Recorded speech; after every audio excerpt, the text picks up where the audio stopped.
Bonjour à tous. Alors aujourd'hui on se retrouve pour un noble avis à chaud du film Thunderbolt. En toute honnêteté, voilà. Je vais sûrement sembler un peu aigri durant la vidéo, mais je suis pas du tout aigri, juste réaliste. Non. En fait, je te remets dans le droit chemin, t'es aigri, c'est tout, frère. Le film, il est fun, mais sans plus. Je lui donne 5 sur 10. Et en vrai, je suis de bonne humeur. 5,5 sur 10. Franchement, en fait, le film Thunderbolt n'a ni queue ni tête. En fait, c'est éclaté au sol. En vrai, il y a quand même, il y a quand même des bons trucs, mais il y a aussi des mauvais trucs. Dans un qui m'a particulièrement marqué, en fait, c'est les chorégraphies. Donc, en fait, on nous vend un film de super-héros n'ayant pas de pouvoir, justement, et mettant en avant des personnages secondaires. Franchement, il y a tout d'un concept et tout, mais quand vous regardez le film, déjà, tout tourne autour d'un personnage dont tu parleras tout à l'heure. Oui, dont je parlerai tout à l'heure, tout simplement. Et dans les chorégraphies, ne sont malheureusement pas... je dirais pas que c'est pas présent, mais les chorégraphies des scènes d'action ne sont pas marquantes plutôt. Par rapport à Black Widow, je trouve qu'il y a eu plus de chorégraphie par exemple. Et dans ce film-là, en fait, quand on voit un film avec des super-héros qui n'ont pas de pouvoir, forcément on mise sur les chorégraphies des scènes d'action.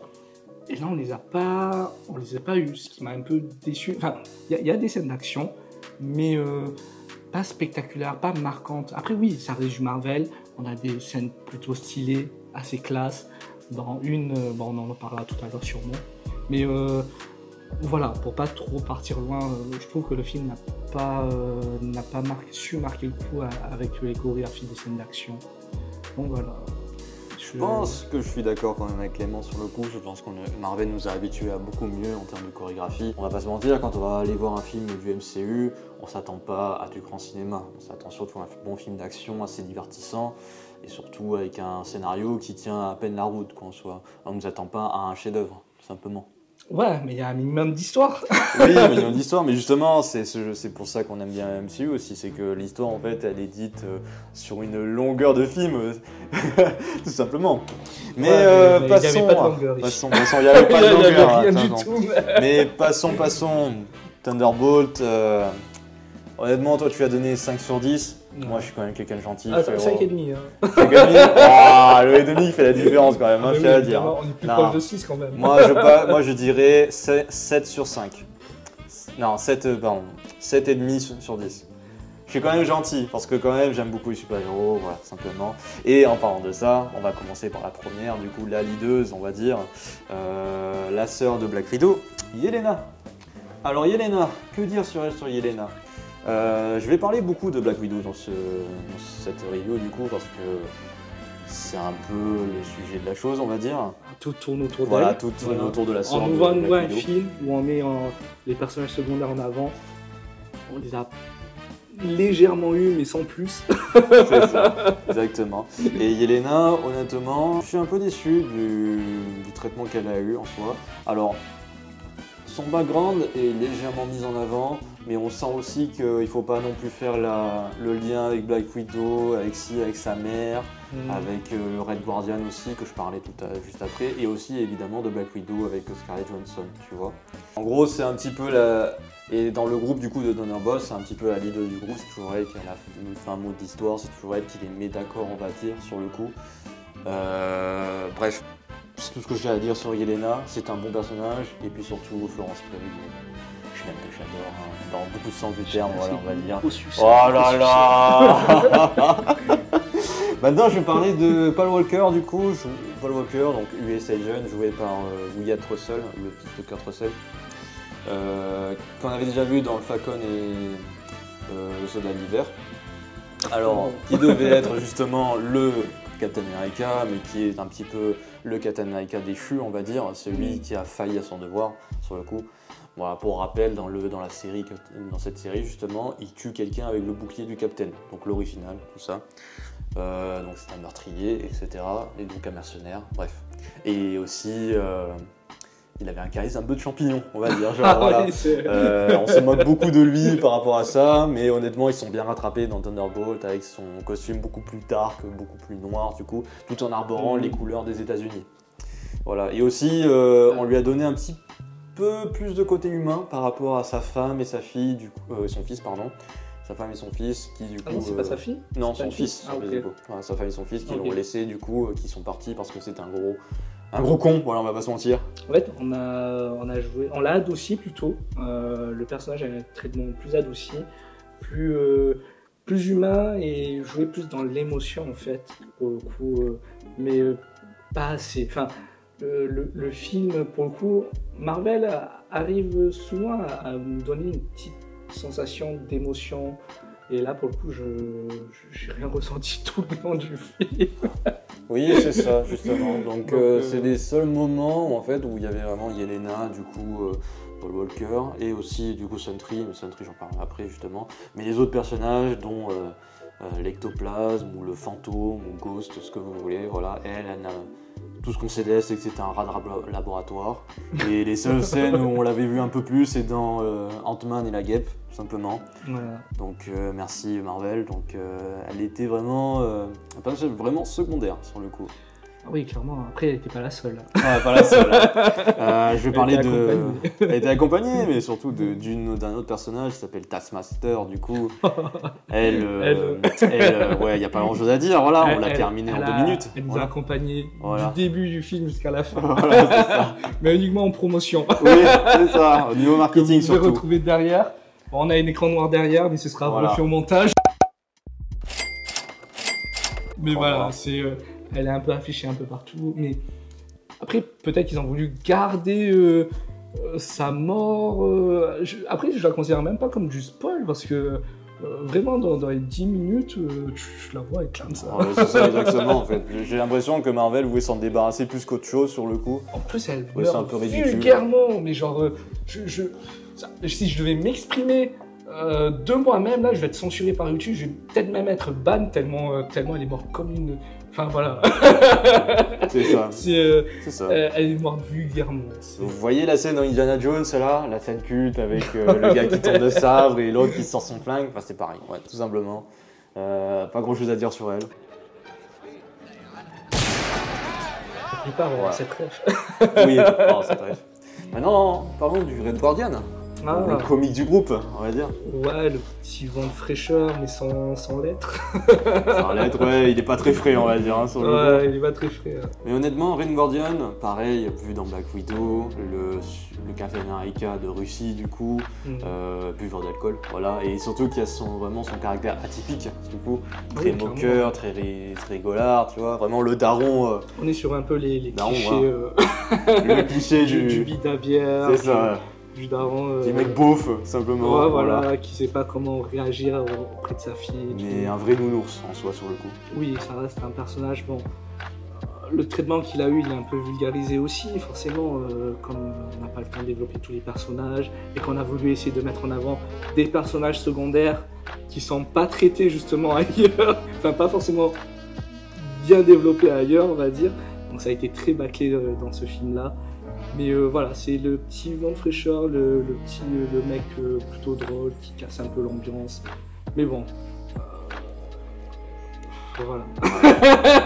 Si je continue, on va vraiment dire que je vais être aigri, donc je vais m'arrêter là. Il n'a pas été très attaché du personnage, mais moi si, en soi, sur le coup, j'ai trouvé assez attachant les moments où du coup il parle à sa fille Yelena, la complexité entre guillemets entre la relation père et fille. Bon, complexité il n'y en a pas vraiment, ouais, sur le coup.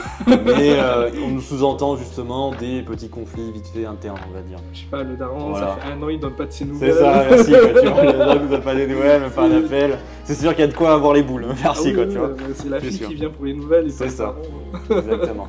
Donc Red Guardian, vraiment, j'ai bien rigolé, il m'a fait bien rire sur le coup, honnêtement, et puis c'est un nounours, tout simplement.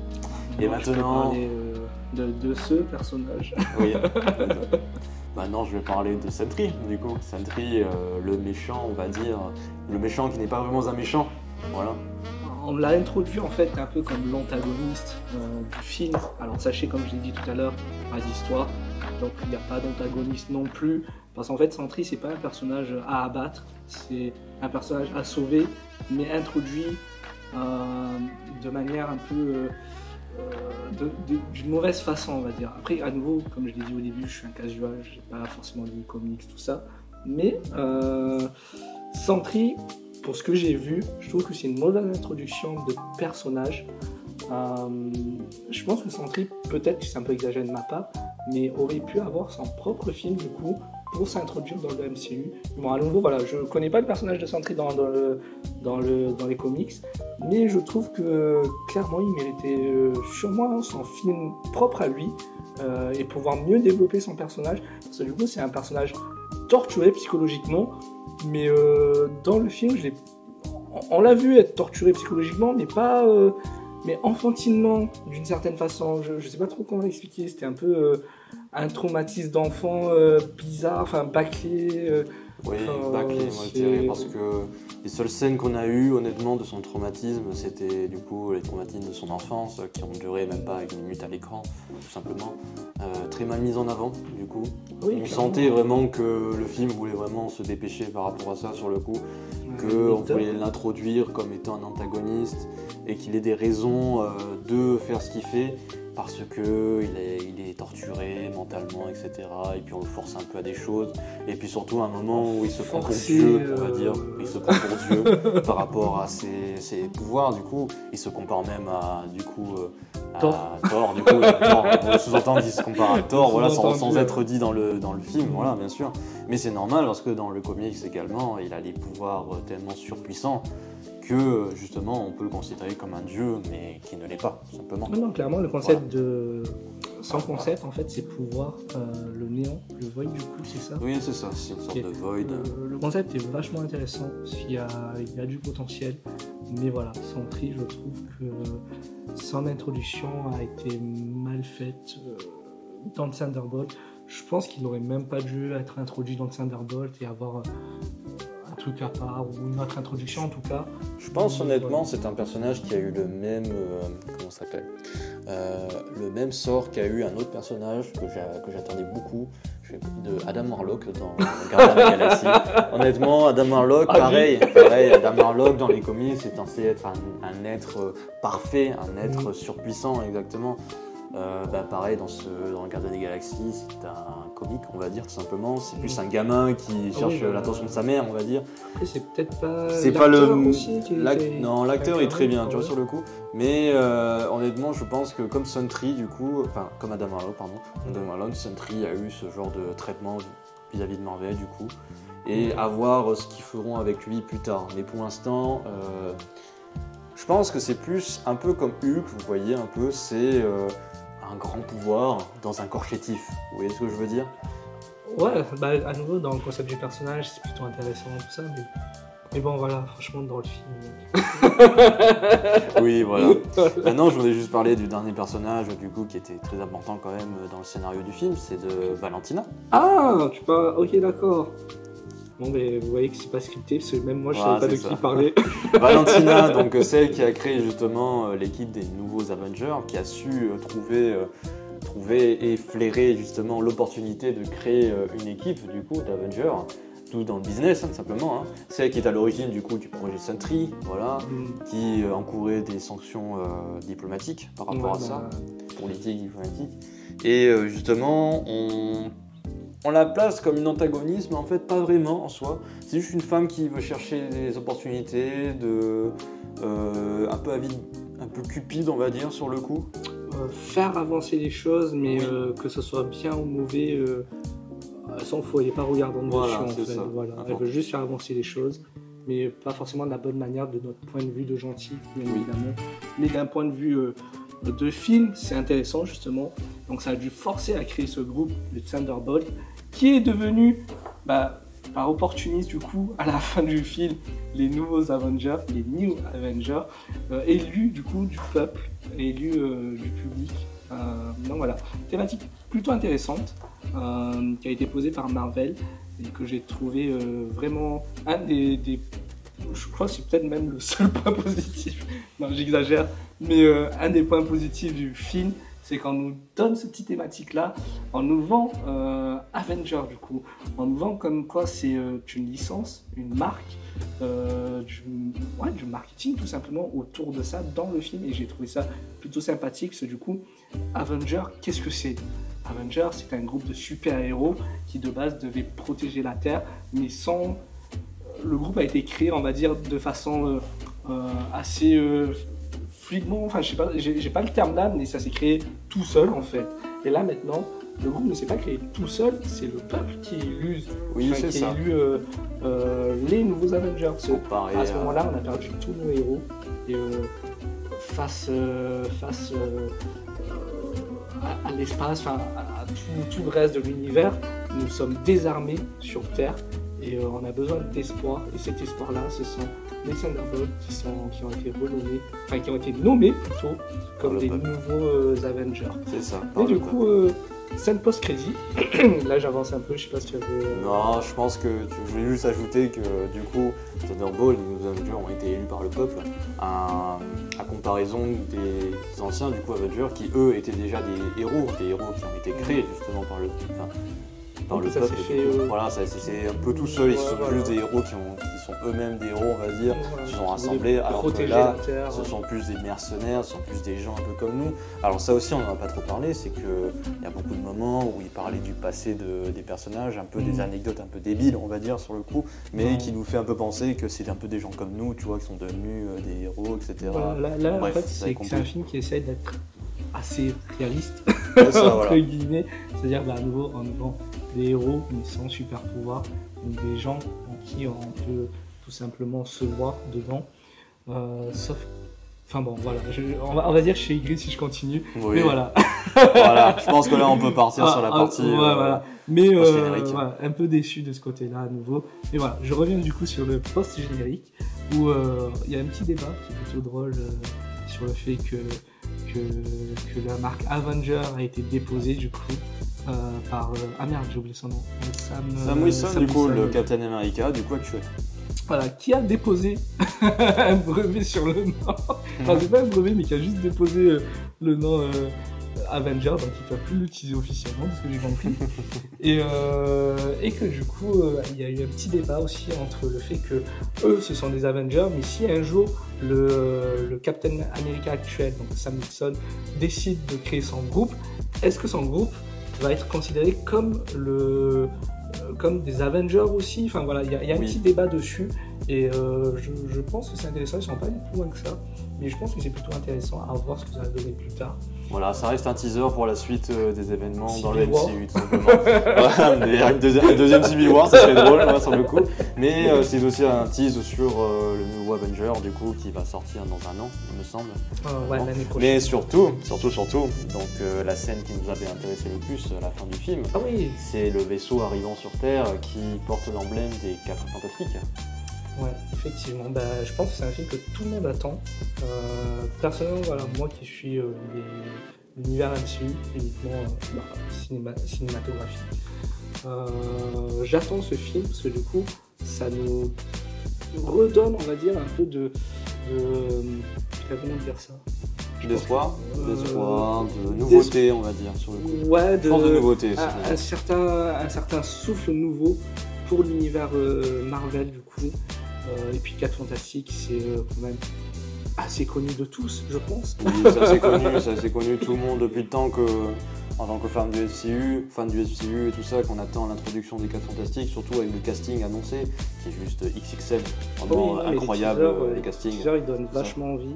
J'ai hâte de voir la sortie du nouveau film, surtout avec le design qui se rapproche plus des originaux, des originaux 4 Fantastiques, franchement vraiment vachement incroyable, et surtout de l'antagoniste Galactus, on va dire, qui a été brièvement aperçu, et surtout de la surfeuse d'argent, on va dire. Ouais, la surfeuse. À voir ce que ça donne, un choix très, très osé venant du MCU, mais à voir ce que ça donne. Mais repassons du coup à Thunderbolt. Oui. Voilà, on se rapproche plus d'un autre sujet qui sera pour une prochaine vidéo. Cette scène post-crédit se déroule 14 mois après la fin, du coup, l'annonce officielle des nouveaux Avengers. Oui.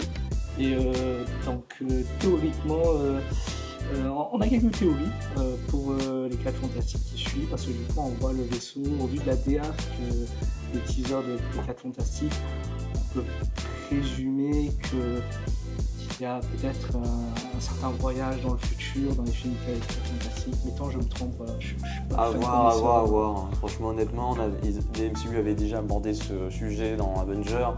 Honnêtement, à voir comment ils vont faire la chose. En tout Non, cas. mais clairement, Je avant, pense que ça reste des théories, mais si on doit parler de ce genre de choses, ça sera plus pour le nouveau Avenger.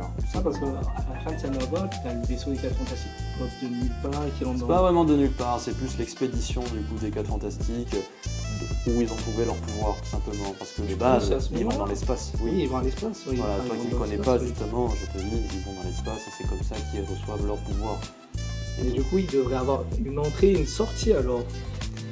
Un peu plus compliqué que ça, sur le coup. Ils devraient détecter les deux, tu as vu, genre au moins ils sont partis, et là en fait, sur le post-crédit du coup de Thunderbolt, ils reviennent, ils rentrent dans l'espace terrestre. Oui, c'est ça, ils reviennent dans l'espace terrestre. En fait, Théoriquement, c'est- ils ont dû avoir un signal dans comme quoi ils une sont sorte de- sortis. Ouais, ils sont dans une sorte Ça de aussi, ça a station été spatiale. dissimulé. À voir tout simplement. Tout ce qu'on sait, c'est que le vaisseau 4 Fantastiques arrive sur Terre et que, enfin, du coup, leur diffusion au cinéma vient prochainement, tout simplement. Ouais, très bientôt. Voilà. Sûrement une vidéo comme ici, à chaud. Tout simplement pour les 4 Fantastiques, bien sûr. Sur ce, Peut-être pour d'autres films aussi. oui, pour d'autres films, exactement, ouais, bien sûr. Non, voilà. Donc je te laisse terminer.